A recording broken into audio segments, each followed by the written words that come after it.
வணக்கம், இது உங்க கேவிபி நியூஸ். கோவில்பட்டி மாலையம்மன் கோவில் கொடை விழா. கோவில்பட்டி வணிக வைசிய சமுதாயத்திற்கு பாத்தியப்பட்ட ஸ்ரீ மாலையம்மன் கோவில் வைகாசி பொங்கல் பெருந்திருவிழாவை முன்னிட்டு தனுஷ்கோடியாபுரம் தெருவில் உள்ள ஸ்ரீ செல்வ விநாயகர் கோவில் முன்பு முளைப்பாரி போட்டு பெண்கள் கும்மியடித்து பாட்டு பாடி பிரார்த்தனை செய்தனர். தொடர்ந்து ஸ்ரீ செல்வ விநாயகர் மற்றும் மாலையம்மனுக்கு சிறப்பு அலங்கார தீபாராதனை நடைபெற்றது.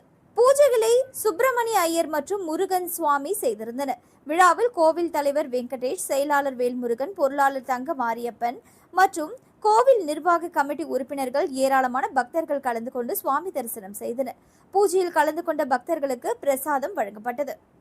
மேலும் தகவலுக்கு 9442243811 என்ற எண்ணை தொடர்பு கொள்ளவும்.